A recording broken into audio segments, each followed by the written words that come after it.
Hello there everyone, Ashnflash here, and the time has finally come to talk about the biggest and best LEGO Marvel superhero set to date. This is set number 76269, the Avengers Tower. This has a total of 5,201 pieces and will be retailing for $499.99 USD or $669.99 Canadian. This will be available beginning on Black Friday, November the 24th.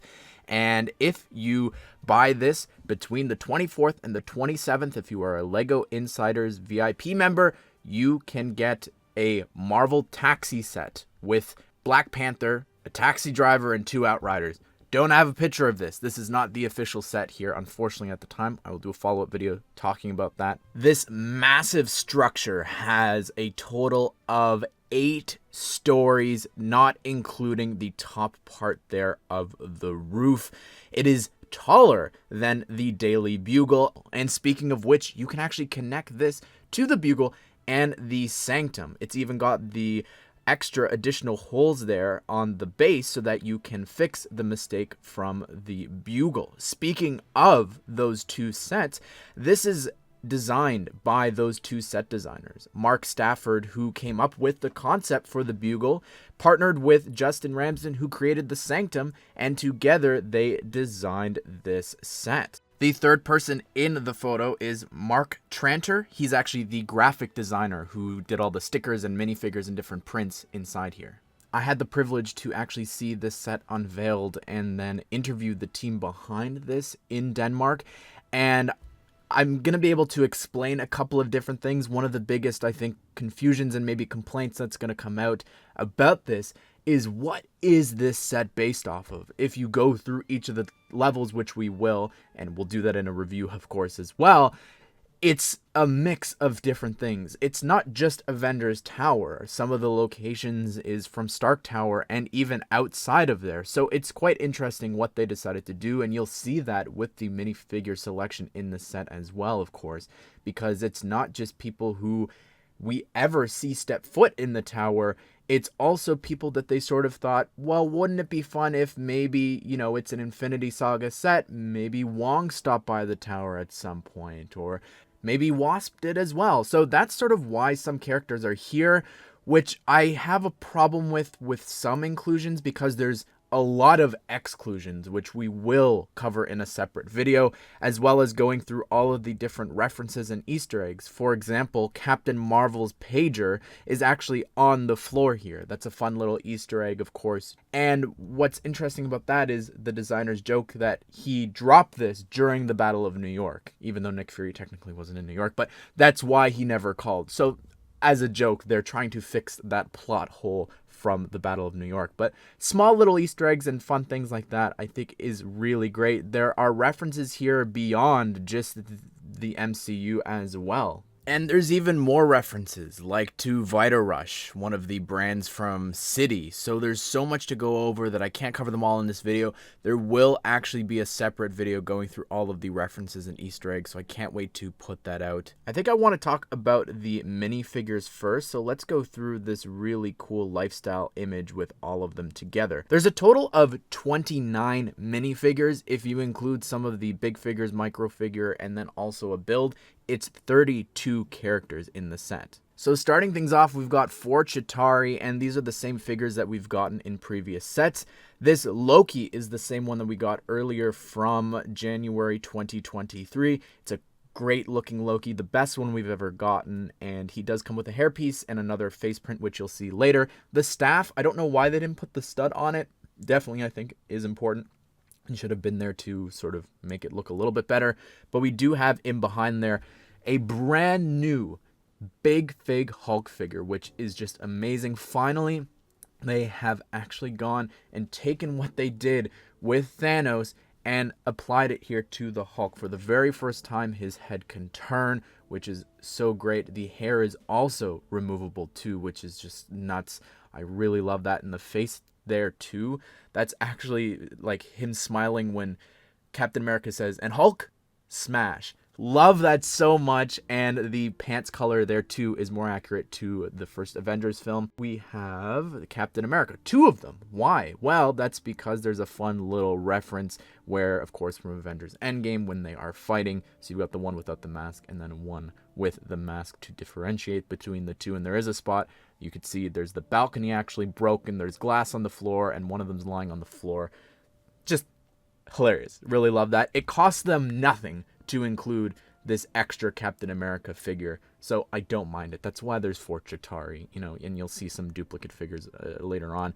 Got Thor here. This is technically a brand new Thor because he's using the Mad Eye Moody hair there, which looks great for him here. I love the use of this new superhero sort of posing piece. They've got the Ninjago lightning piece there, the crystal piece, for the lightning effect from throwing the hammer. That's so cool. We've got a couple of suits for Tony. We'll stick up here. This is the Mark 7, and this is the same one that we got from the Quinjet, but it's still great to get here. It would have been cool if it was a little bit battle damage like this other one, the Mark 6, which is so darn cool. I love that they did this. It looks great. The scarring on the eyes is specifically what I really love the most about this, but the torso having that all dinged up is so cool too.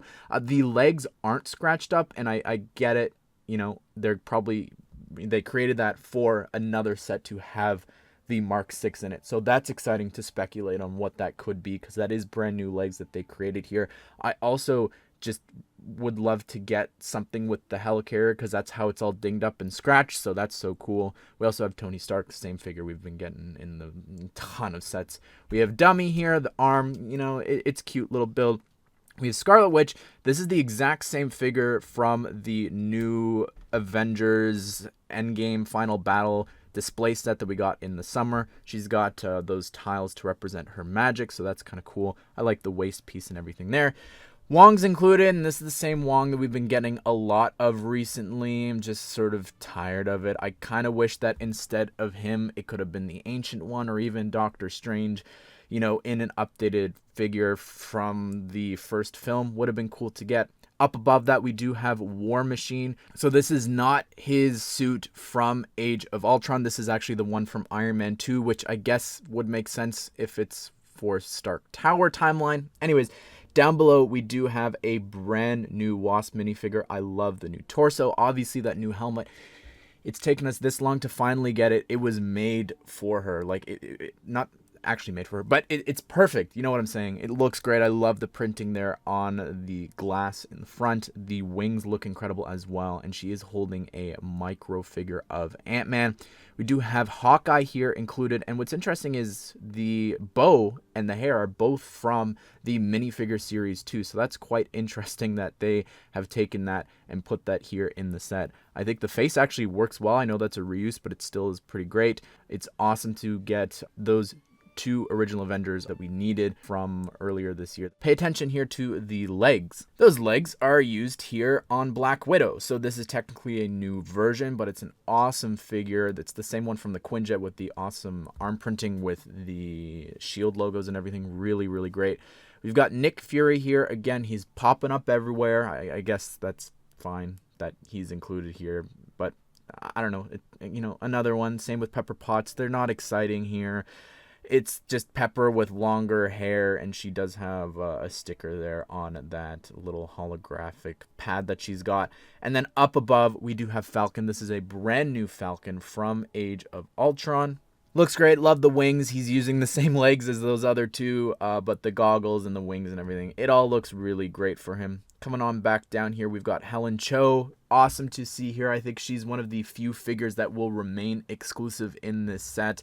I really love the torso that they did for her. Really great. We've got here Eric Selvig for the first time. The minute I saw that he had that face from Andor, I was like, if they ever do anything Infinity Saga related, we're gonna get him. And he looks great here. I think obviously that face from Andor works great. I don't know about the hair here, but the torso, that is not new. I believe that is Alan Grant's from Jurassic Park. Speaking of reuses, crazy to get here, Alexander Pierce. Robert Redford in minifigure form. The torso is not new, as well as the face is Belloq's from Indiana Jones. So it's all just a reuse, but I think it's quite effective. Then we've got the S.H.I.E.L.D. agents here, and all the faces and different things are all reuses here. The torsos look great with the S.H.I.E.L.D. logo, but that center one is actually Tony Stark in the S.H.I.E.L.D. disguise from Avengers Endgame. Really great. And you got the little briefcase there too. We've got here the Ultron Mark 1, which is so cool. I really love the detailed legs and the torso and the head. It all looks great. It's interesting that they moved away from the transparent head from the original Avengers Tower. But we've also got here Marvel Studios President Kevin Feige. This is kind of crazy that he is here in minifigure form. I would not expect any of this to remain exclusive. The face, the torso, the hat even. Like, I could just see it all appearing in different sets down the line. But it still looks great. He does have a little tile there to represent shawarma.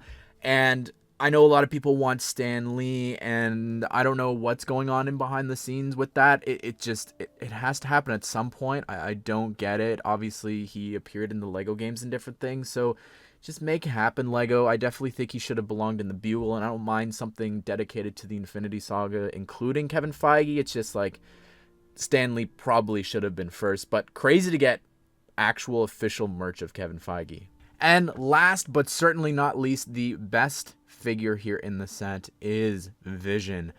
Wow, wow, wow. The transparent legs and cape are incredible. I kind of wonder if it's going to remain exclusive to this set, this version, because I think the torso and the head could definitely appear in future Infinity Saga sets.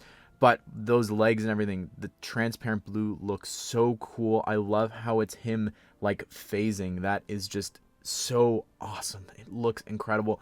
Overall, like, it's a really great selection of characters.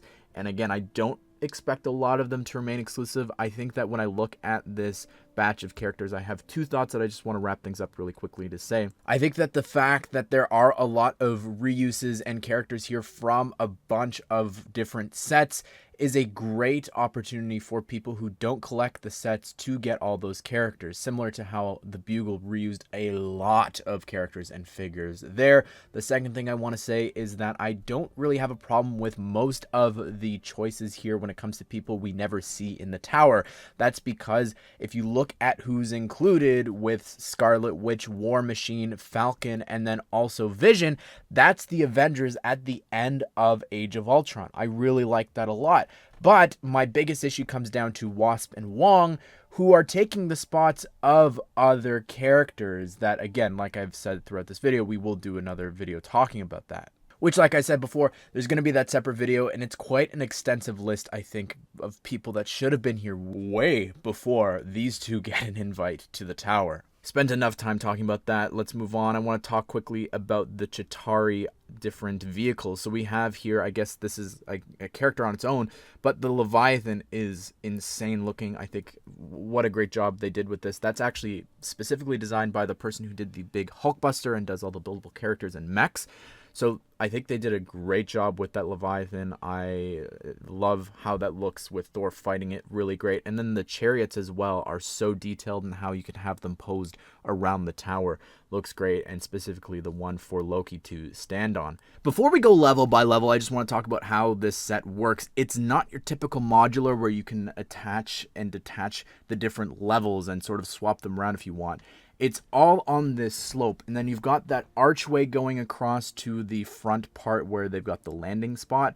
So it's not possible to detach them. So instead, to get access to the levels, the whole front is removable. But I think that the exterior of this looks really great. The shaping of this is amazing. I know that you might look at all those windows and think, whew, that's going to be repetitive, but it's gorgeous. Like the architecture here that they've got, even in the back, the different curves that they've done here. You could see the other angle on the Avengers A. There's a little bird position there. You've got a portal there. Like, there's just so much going on. All these spots throughout the set with these different places for you to put the stand so everyone can be flying around and fighting and flying. And again, like in the Bugle, where that had the broken window with Green Goblin flying on out and you could fix the window, here the same thing is happening, where the Hulk is sort of sliding down the building, just like we see in the movie, and he's fighting the Chitaurie. You could also have him catching Iron Man when he falls back through the portal. But if you count up, you've got 2 extra window pieces there that are sort of exploding out. And when you're building on through, you could, of course, remove all those pieces again and fix that window, which we'll do a video covering. Again, I'm mentioning all these future videos, but there's so much to do. But also, the designer, Mark Stafford, talked about how he originally played with the idea of having a huge chunk of Avengers Tower actually broken apart and exploded, again, like the Bugle, and it would have had the Chitaurie and the Leviathan sort of curving and making that turn that you see happen in the first Avengers movie as it's destroying a bunch of buildings. So I think that would have been kind of cool, but at the same time, I think that just having it more clean like that works much better than having this huge chunk missing, I think. All right, so down below on the ground floor here, we have, I like the exterior a lot. You've got the little poles for cars not to crash into the tower there, but you've got there specifically from Hawkeye, the little memorial there. Quickly, I'll just mention that obviously in universe, it's atop of the Chrysler building, and then it's also got Grand Central in the front. And when it comes to designing the set, they thought about it, but it just would have made the set that much bigger. And also there's licensing fees. If you didn't know, look it up. It's really interesting stuff where buildings have to license out their architecture and different rights to have products and different things made off of it. So that would have raised the price through the roof here. On the inside in the first floor, you saw a little of this before, but we've got 2 seats there. We've got a reception desk without the receptionist. We do have the elevator, which is very similar to the Daily Bugle one, which is cool. And you can see here we've got that vending machine that I talked about before. And of course, down below in the back, you do have an exit with the classic now at this point Lego Marvel garbage can in the back alleyway.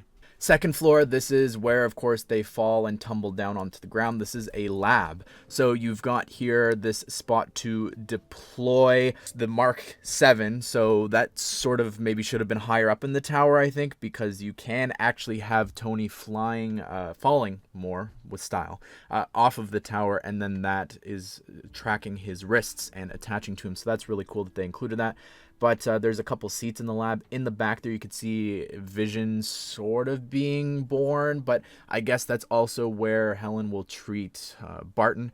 Up above, though, in behind that catwalk, you've got their Jarvis and Ultron. That's so cool that they have these brick-built representations of the 2 of them. I really love that a lot.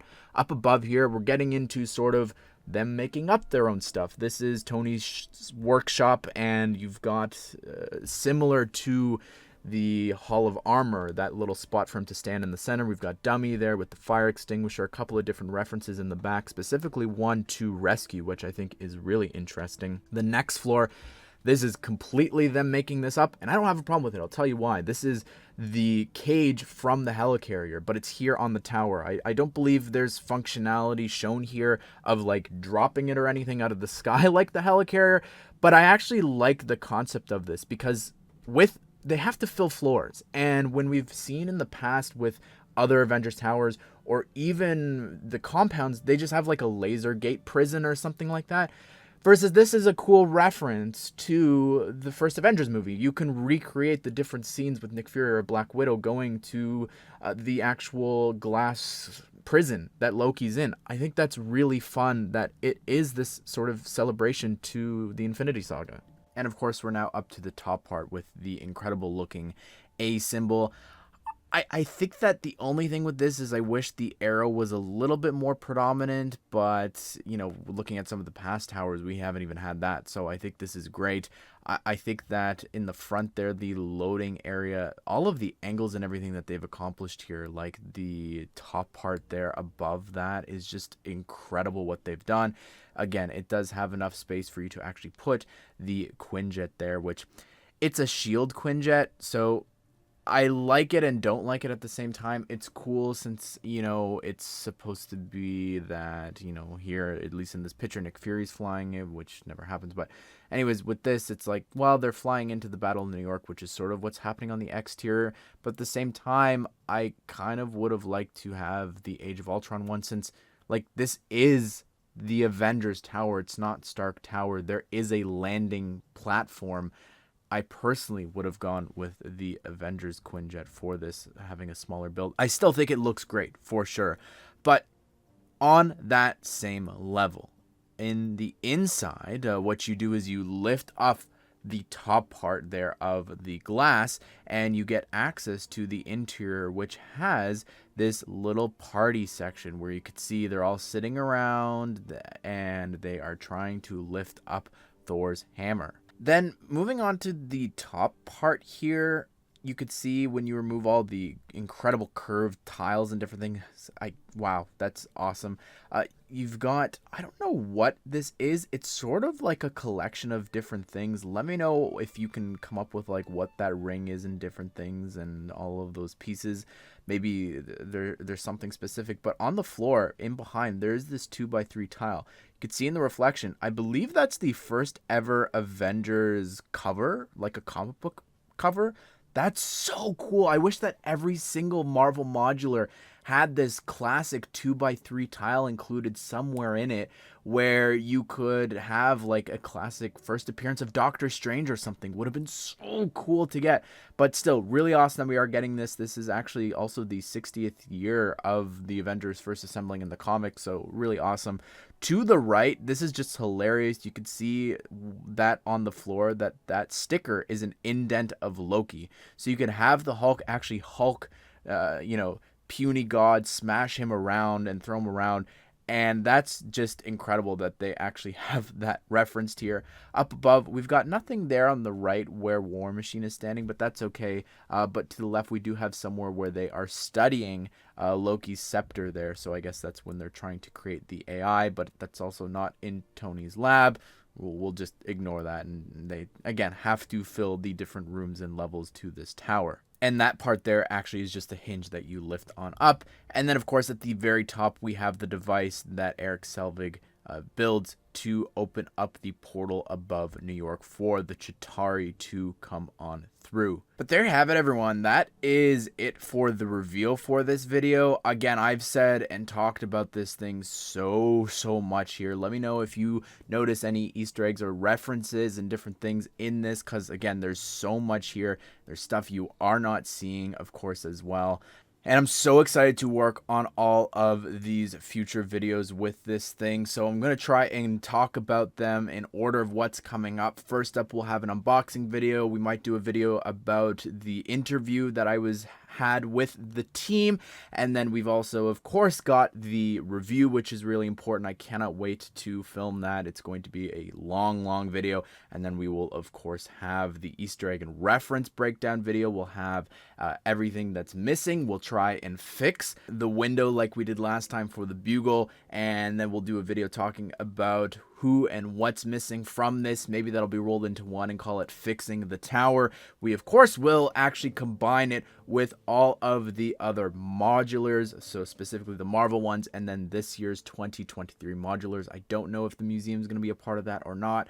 And then we will also do a size comparison to all of the Avengers towers that we have ever gotten before. But what do you think of this? What videos are you most excited for with this? Again, there's so much to do. If you haven't seen my coverage of the Bugle and the Sanctum, you should definitely check out those videos because we did the same things with those. Be sure to subscribe, turn on the bell notification. Don't miss out on all that. Hope you guys did enjoy the video. Hope you all have a great day. I will see you all in the next one.